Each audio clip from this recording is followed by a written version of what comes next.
Now, let's dig into the body element and add some real page structure. I'm going to jump into the body and type a header tag, and then I'm going to put our H1 inside of the header. Just below the header, I'm going to create a section element,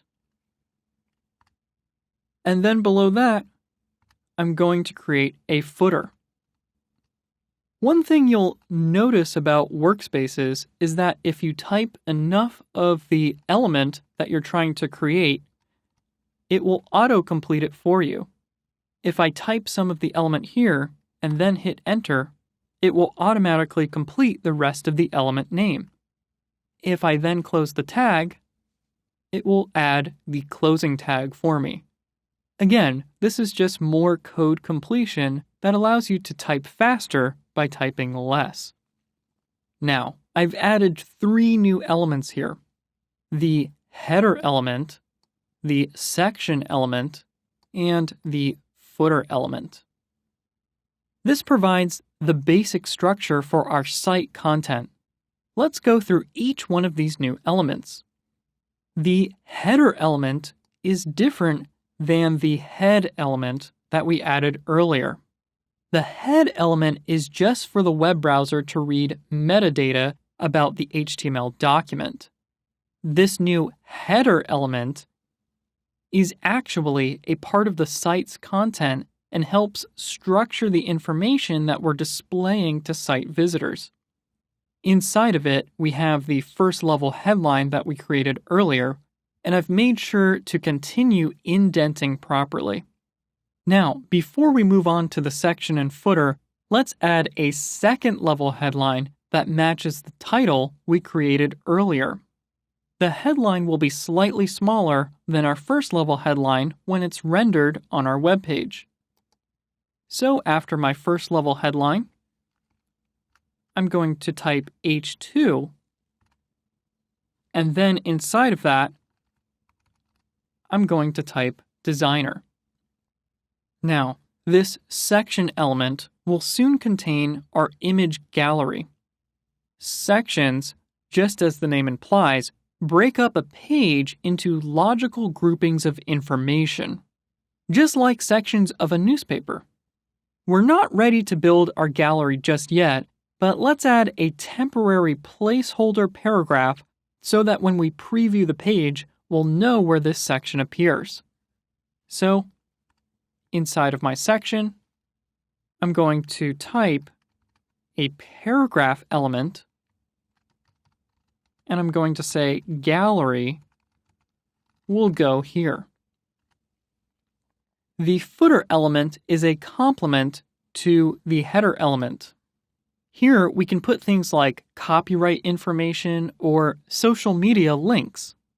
Similar to the header, this is a good place to put information that we want to feature on every page. Unlike the header, this information isn't really important enough to put at the top of the page, so we're de-emphasizing it by putting it at the bottom. Let's add a paragraph that contains copyright information. So inside of my footer here, I'm going to create a new paragraph, and you'll notice that when I hit enter to open up a tag, Workspaces automatically indents for me. I didn't have to type tab there. Now let's create our paragraph. So I'm going to type a paragraph element, or p tag there. And we're going to use some special code here, and I'm going to type it out, then explain it. So I'm going to type an ampersand. So I'll hit Shift and then the number 7 on my keyboard for ampersand. Then I'm going to type the word copy, followed by a semicolon. And you can see in the code completion there that Workspaces provides what that might do. So we'll talk about that in a minute. Then after my semicolon there, I'm going to type a space.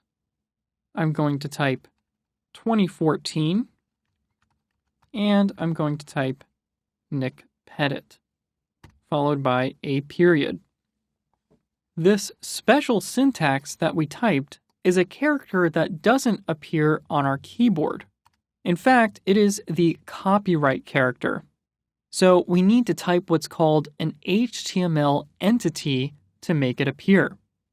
There are lots of HTML entities like this, but there's no need to memorize them. Most web designers and developers just go to a search engine when they need to look them up. In the notes for this video, you'll find a link that lists them out for you. The syntax follows the pattern of an ampersand, followed by the name of the symbol, and then a semicolon. So you can go ahead and type an ampersand here, and Workspaces will automatically generate a list of HTML entities for you to choose from. As you can see, there are quite a lot of them, but if you go ahead and continue typing, it will narrow down the list as you type. But we don't need a second special character there, so I'm just going to go ahead and delete that. Now, let's save our web page, and we're going to preview it. However, before we open the preview window, I want you to try and visualize what you think the page will look like. Now, let's open it up. Does the page look like what you were expecting? Right now, it's pretty underwhelming. It's just a white background and some black text, and only the most basic default styling that's been applied automatically by the browser. We're going to add lots more life to this page with CSS, but first, we need to finish up the content. One thing I would like you to notice right now, though, is the sequence of the content.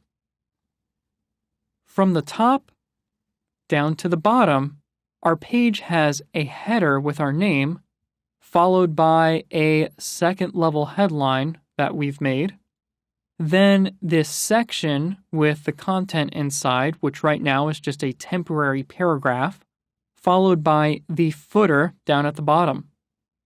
This is exactly the same order that our elements appear in our code. In other words, we can't just put things into our HTML randomly. It should appear in the order that we would like it to appear on the page, starting from the top left corner and working our way down the page. We just covered a lot of new HTML elements, including the doc type, the HTML element, meta element, title element, head and body elements, and the header, section, and footer elements.